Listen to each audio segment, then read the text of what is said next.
नमस्कार दोस्तों, एक बार फिर आप लोगों का डेल्टा एकेडमी में स्वागत है। और आज हम लोग बात करने जा रहे हैं पृथ्वी का जो रासायनिक संगठन है आंतरिक रूप से, और साथ ही साथ पृथ्वी की जो परतें हैं वो किस रूप में हैं, वो किस तरीके से व्यवस्थित हैं, इनके बारे में आज की चर्चा है। दोस्तों, कई बार इससे प्रश्न पूछा जाता है और यह भी टॉपिक जो है बहुत मोस्ट इम्पोर्टेंट है।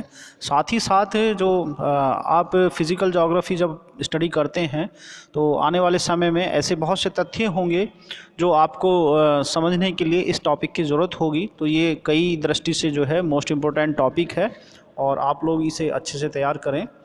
मेरी आप लोगों को आने वाली सभी जो प्रतियोगिताएं परीक्षाएं हैं, जो कॉम्पिटिटिव एग्ज़ाम्स हैं, उन सभी के लिए मंगल कामनाएं हैं। आप लोग अच्छे से मेहनत करें और मुझे पूर्ण आशा है कि आप लोग मेहनत कर भी रहे होंगे।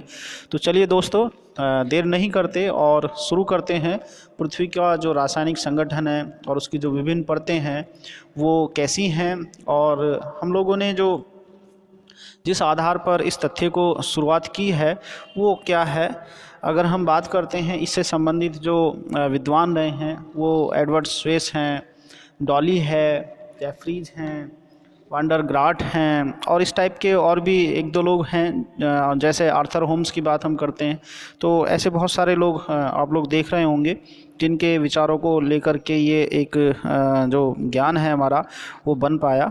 दोस्तों, पृथ्वी की आंतरिक परतें तथा संगठन और उनका रासायनिक संगठन कैसा होगा, इसके बारे में चर्चा है। पृथ्वी की रासायनिक संगठन के बारे में अगर हम फर्स्ट ऑफ ऑल देखते हैं तो इसमें एडवर्ड स्वेस का नाम पहली बार आता है।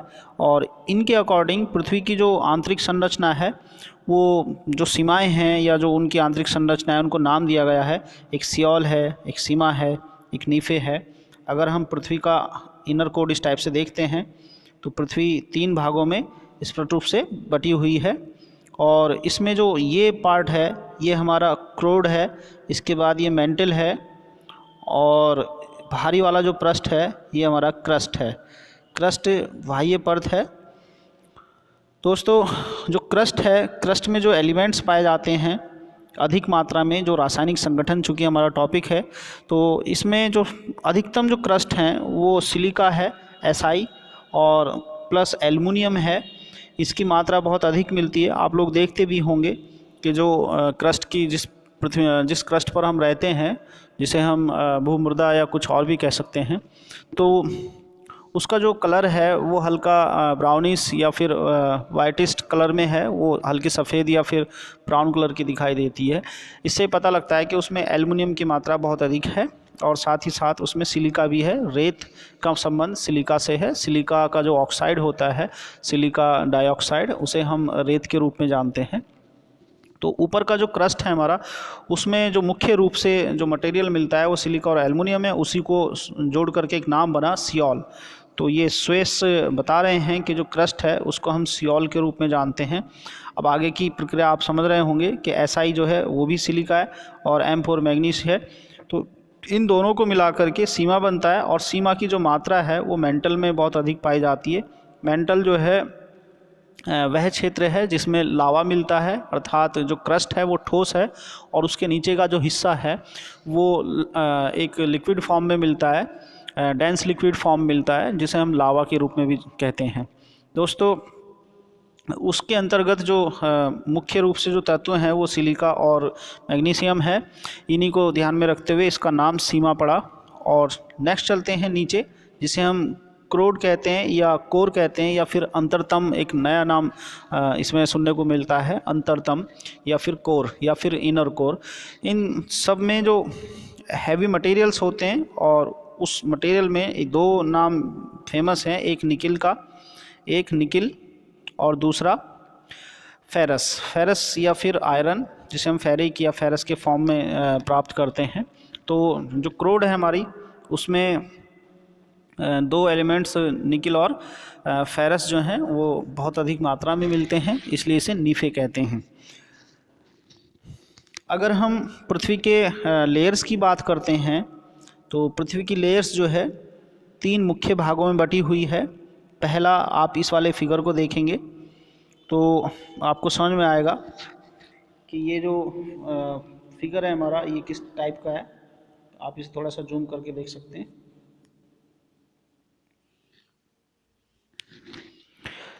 पहला आप देखें, अगर हम अर्थ को इस टाइप से काट लें तो इसमें एक सबसे जो मिड का पॉइंट है वो इनर कोर हमें मिलेगा देखने को,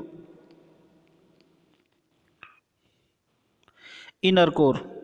साथ ही साथ ये इनर कोर है जो अंदर वाइट पार्ट है।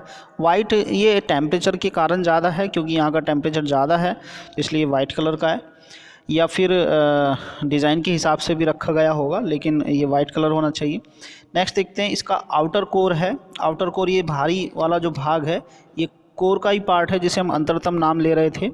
इसके बाद ये रेडिस जो पार्ट है, ये रेडिस पार्ट मेंटल है, और फिर भारी जो पृष्ठ है हल्की सी एक पतली सी, इसे हम क्रस्ट कहते हैं।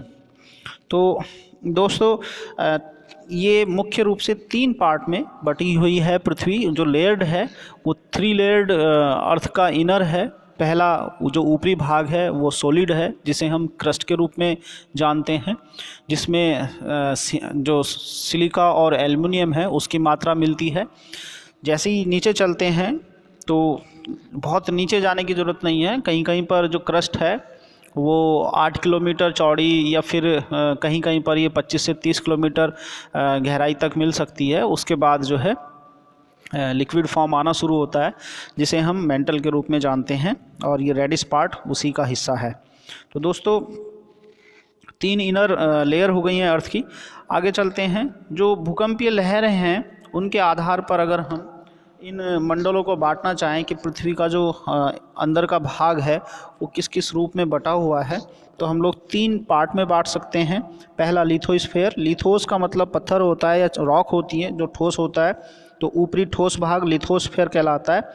दूसरा पायरोस्फीयर है। पायरोस्फीयर एक तरीके का मिक्स्ड स्फीयर है जिसमें सॉलिड और लिक्विड दोनों पार्ट को हम रख सकते हैं, और इसकी गहराई जो है वो क्रस्ट के नीचे, अगर हम लिथोस्फीयर की बात करते हैं तो ये मैक्सिमम 100 किलोमीटर तक मानी जाती है, 100 किलोमीटर। अगर पायरोस्फीयर की बात करते हैं तो पायरोस्फीयर 100 किलोमीटर से लेकर लगभग एथनोस्फीयर तक का जो हिस्सा है, एथनोस्फीयर लगभग 2900 किलोमीटर के क्षेत्रों को कहते हैं, और यहाँ तक की गहराई जो है वो पायरोस्फीयर कहलाती है। 100 किलोमीटर से लेकर 2900 किलोमीटर तक का ये पायरोस्फीयर कहलाएगा। और इसमें जो मुख्य जो धातु है, जो मिनरल्स है, वो बेसाल्ट होता है। बेसाल्ट लावा का पार्ट होता है, और इसकी डेंसिटी लगभग 5.5 जो MK जो CGS सिस्टम है जिसमें हम मास को ग्राम में और लंबाई को जो है सेंटीमीटर में नापते हैं, तो 5.6 ग्राम पर सेंटीमीटर क्यूब इसका जो डेंसिटी है वो मिलता है। जबकि जो क्रस्ट है वो ग्रेनाइट की बनती है। ग्रेनाइट लावा जब अंदर की ओर ठंडा होता है तो उसे हम ग्रेनाइट के रूप में जानते हैं। अगर वो बाहर सरफेस पर आकर ठंडा होता है तो वो बेसाल्ट के रूप में जाना जाता है, और बेसाल्ट का इमारतों के रूप में बहुत प्रयोग होता है। ग्रेनाइट का इमारतों को बनाने में प्रयोग होता है। आप लोगों को पता होगा, कई बार UPSC क्वेश्चन पूछ भी रही है कि जैसे लाल किला है या फिर आगरा में जो इमारतें बनाई गई हैं शाहजहाँ के द्वारा या अकबर के द्वारा, तो वो कौन से पत्थर की प्रयोग की गई हैं। कुतुब मीनार हैं, तो ये सब लाल बलुआ पत्थर है, रेडिस, जो बेसाल्ट का ऊपरी भाग है, जिसे ऊपर ठंडा वो पृथ्वी के सरफेस पर जब आया और ठंडा हुआ, तो इस रूप में हम लोग देखते हैं। जो ग्रेनाइट होता है, लावा जब धीरे धीरे ठंडा होता है, पृथ्वी के अंदर ठंडा होता है, तो इस प्रकार से जो चट्टानें बनती हैं वो ग्रेनाइट कहलाती हैं। किसी और वीडियो में हम इस पर डिटेल से चर्चा करेंगे। नेक्स्ट जो मंडल है वो बेरिस्फीयर है, और बेरिस्फीयर की जो गहराई है वो 2900 किलोमीटर से नीचे सेंटर तक जाती है, और इसका जो डेंसिटी है वो 8 से लेकर 11 ग्राम पर सेंटीमीटर क्यूब है, और ऐसी डेंसिटी केवल और केवल निकिल और आयरन में मिलती है। तो इस आधार पर हम भूकंपीय तरंगों के आधार पर पृथ्वी के 3 मंडल कर सकते हैं। पहला सॉलिड हो गया जिसे लिथोस्फीयर है, उसके नीचे पायरोस्फीयर है, और फिर बेरियोस्फीयर है। दोस्तों जब हम इसकी बात करते हैं कि पृथ्वी अचानक से सॉलिड हो जाती है, क्रस्ट के बाद, या फिर वो धीरे धीरे कुछ ऐसा ट्रांजिशनल एक एरिया आता है जिसे हम समझ नहीं पाते कि वो सॉलिड है या फिर लिक्विड है। तो ऐसे एरिया को, जो ट्रांजिशनल एरिया है, वो डिसकंटिन्यूटी कहलाती है, क्योंकि वहाँ पर किसी भी रॉक की जो कंटिन्यूअस है, जो नियमितता है, वो देखने को नहीं मिलती है। अर्थात आप इसे ऐसे समझ सकते हैं, जैसे जैसे हम क्रस्ट के नीचे तक जाएंगे तो निचले वाला हिस्सा पहले लाल होना शुरू होगा, फिर हल्का लाल होगा, फिर और ज़्यादा लाल वाइट की तरफ जाएगा, और धीरे धीरे करके वो सॉफ्ट होना शुरू होगा, फिर और टेम्परेचर बढ़ने पर वो धीरे धीरे लिक्विड में कन्वर्ट होगा, और जब वो लिक्विड में कन्वर्ट हो रहा होगा तो वो मेंटल बन जाएगा। तो हम ये डिसाइड नहीं कर सकते हैं कि कौन सा हिस्सा मेंटल है और कौन सा क्रस्ट है। तो इस आधार ये जो हिस्सा है, जो जहाँ पर दोनों परतें एक दूसरे में मिली होती हैं, वो हमारा ट्रांजिशनल एरिया कहलाता है, और उसी को हम डिसकंटिन्यूटी कहते हैं। डिसकंटिन्यूटी बहुत मोटी नहीं होती है, कहीं कहीं पर इसकी मोटाई जो है 1 किलोमीटर तक मानी जाती है, या 1 से 5 किलोमीटर तक आप लोग इस मान सकते हैं। इस डिसकंटिन्यूटी के ऊपर क्रस्ट स्लिप करती है, इस टाइप से करके क्रस्ट स्लिप कर रही है, जिसे हम प्लेट टेक्टोनिक प्लेट के रूप में भी जानते हैं। तो उसी के नीचे फिर दूसरी कोई डिसकंटिन्यूटी होगी। अगर हम देखते हैं तो इस आधार पर पृथ्वी को हम अलग अलग भाग में बांट सकते हैं। आप इसे देखेंगे, ये ऊपरी जो भाग है ओशियनिक क्रस्ट है, यहाँ येलो जो पॉइंट है ये ओशियन के हैं, ये वाला। दूसरा कॉन्टिनेंटल क्रस्ट है, जिस पर हम रहते हैं, ये कॉन्टिनेंटल क्रस्ट है। लिथोस्फीयर क्रस्ट, जिसकी हम क्रस्ट की बात कर रहे थे, ये सॉलिड वाला, ये लिथोस्फीयर क्रस्ट है। उसके नीचे जब हम चलते हैं तो एथनोस्फीयर आ जाता है, सॉफ्ट वाला पार्ट। और फिर अपर मेंटल के बाद लोअर मेंटल, फिर आउटर कोर के बाद इनर कोर। इस हिसाब से हम अर्थ की जो इनर लेयर है उसको क्लासीफाई कर सकते हैं। Inner core, outer core, lower mental, upper mantle, और फिर लोअर क्रस्ट और अपर क्रस्ट। आगे देखते हैं दोस्तों, हम डिसकंटिन्यूटी के नाम रखना चाहते हैं, तो इसमें जो अलग अलग साइंटिस्ट रहे हैं उन्हीं के नाम पर ये डिसकंटिन्यूटी जानी जाती है। जो सबसे पहले डिसकंटिन्यूटी खोजी गई वो मोहरोविक डिसकंटिन्यूटी थी। जो मोहरो नाम के एक साइंटिस्ट थे, उनके नाम पर इसका नाम पड़ा मोहरोविक डिसकंटिन्यूटी। यह मोहरोविक डिसकंटिन्यूटी मेंटल और क्रस्ट के बीच में पाई जाती है। जो शेडेड पार्ट है इसको दिखाया गया है। इसकी गहराई जो है लगभग 33 किलोमीटर के आसपास है। इसके बाद ये ट्रांजिशनल जोन, और फिर लोअर मेंटल और अपर मेंटल, यहाँ पर एक वो मिलती है। फिर यहाँ 2900 किलोमीटर पर जब मेंटल और कोर शुरू होती है तो यहाँ पर गुटेनबर्ग वाइचर्ड डिसकंटिन्यूटी मिलती है। और लास्ट में आउटर कोर और इनर कोर के बीच में लेहमन ये जोन है, तो ये लेहमन डिसकंटिन्यूटी के रूप में जानी जाती है, ये लेमन डिसकंटिन्यूटी। तो दोस्तों इसके बाद इसका सेंटर आ जाता है, लगभग 6400 किलोमीटर के आसपास इसका सेंटर है, रेडियस है अर्थ का, और ये बीच का पार्ट है। तो आप लोग देखेंगे, एक बार याद करेंगे मेरे साथ साथ। दूसरे उसमें देखते हैं,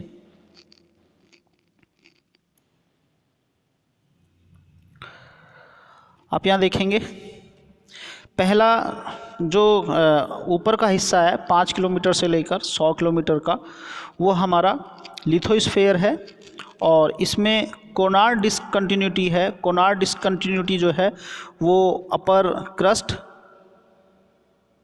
और लोअर क्रस्ट के बीच में मिलती है, जिसे हम कोनार डिसकंटिन्यूटी कहते हैं। फिर क्रस्ट, ये दोनों क्रस्ट पार्ट हैं, ये अपर क्रस्ट है, ये लोअर क्रस्ट है, और इन दोनों का जो हिस्सा है ये हमारा अपर मेंटल है, ये अपर मेंटल है।